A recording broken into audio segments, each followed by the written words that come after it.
Her eyes were so innocent and pure. I think that's referring to like when I was young and like in 2nd grade, 4th grade, when he was like stalking me, he'd surprise me with his thoughts then. That was when I actually had like seen him face to face, if that makes sense, and I was so innocent and pure because I was like young. The sockets deep set but level to give them a penetrating gaze. Behind the shut lids were the brightest blue-green eyes he'd ever seen. Behind the shut lids were the brightest blue-green eyes he'd ever seen. After I got this, I was on the plane home from Chicago and I spent the entire like 4-hour plane ride searching every plagiarism website, hoping and praying that this story was like plagiarized from somewhere. Someone saw it, like thought that it would freak me out and send it to me.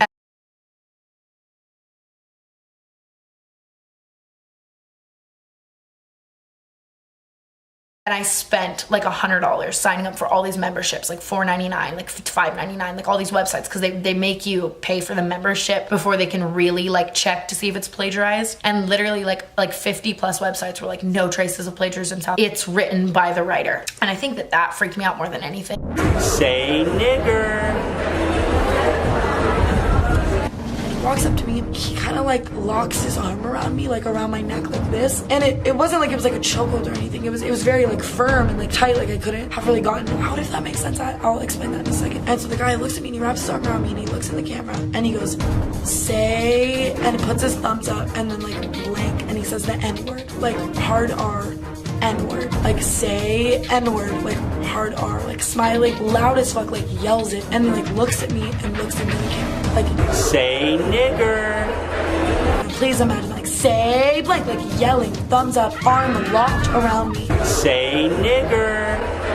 And I literally like, I don't even know how to describe this moment to you guys. I never understood how people would feel in moments like that where you were scared for so many reasons, for your life, for other people's lives. So then I kind of try to like break free, you know what I mean? Like get his arm away from me, and so like the first time I tried to, like he didn't like let go. And that's where my brain instantly is like, okay, does he have a gun? Does he have a knife? Like whatever. This was very quick. It wasn't like he held me in for much longer. And then I pull away harder and finally pull away. That's where my brain is like, do I run? Do I scream? Do I cry? Do I hide? Do I cuss him out? Do I ask him what's wrong? Like I don't know what to do, you know? And he's just looking at me like with the creepiest, most terrifying smile.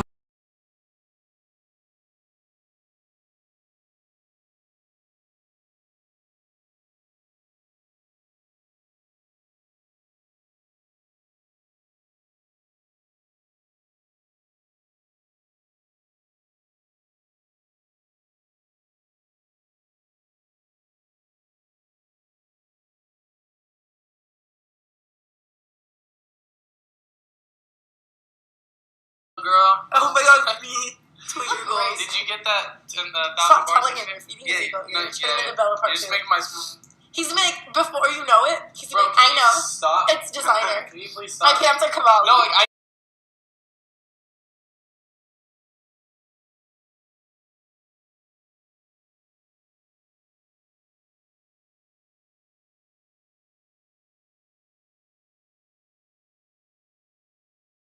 She sipped the side. Like, okay, cool. Probably backwash.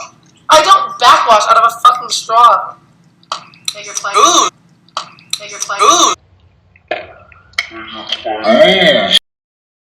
Filming my apology and explanation video, which I'm still trying to get to go up tomorrow at noon, but I just got off the phone with the FBI, who called me and basically said that someone hacked into my email and then sent a bombing and shooting threat from my email to McCarran Airport. And so I'm out of town right now, but apparently the FBI just showed up to my parents' house, my current house, and my old house, and trying to find me for this. And I just talked to them and explained what happened. Obviously, I'm not blaming iDubbbz for what like his supporters do, but I am having to talk to the FBI and pause filming. So yeah.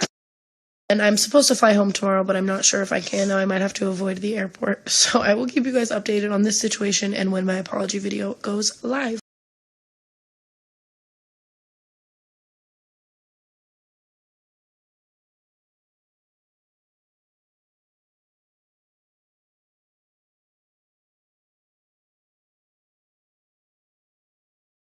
It's hard. I'm paying you, like, the amount she made hourly was more than any amount she would make at any retail store, at Target, like,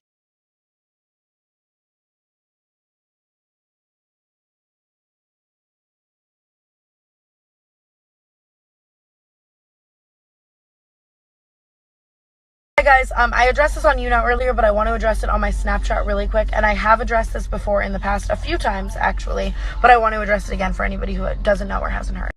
So there are tweets of me saying, like, dumb slurs or things like that when I was, like, 13, and I've talked about this before, but I really want to talk about it again. Please share this if you care.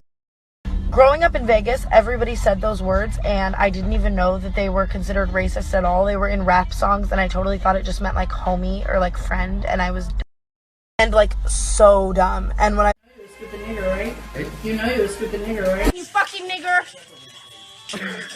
You fucking nigger! You fucking nigger!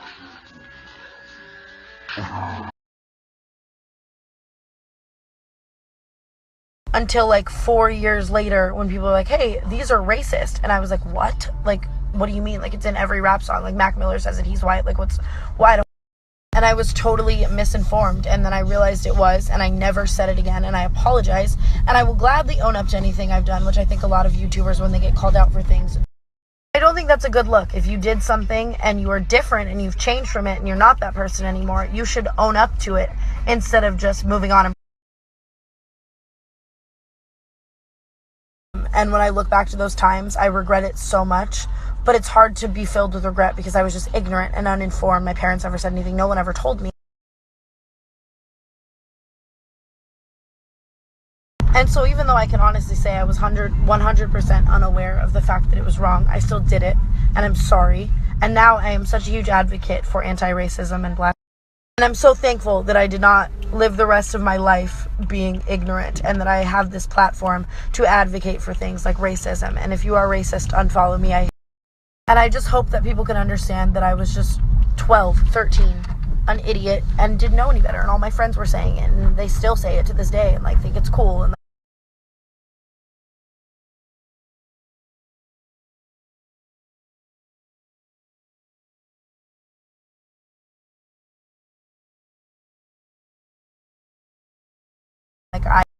that doesn't make it okay, and I'm so thankful that I have a platform to be able to spread anti-racism and that I learned better, and I hope that you guys can do the same and help me spread this.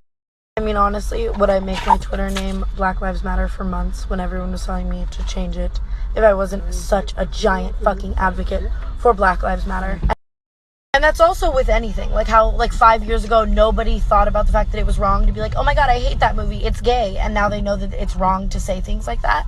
We learn, and it's all about helping people who maybe don't know and all coming together to be activists for the same thing, to actually see change. So I love you guys a lot. Roll up to a gate, and there would be a box sitting there and a guard.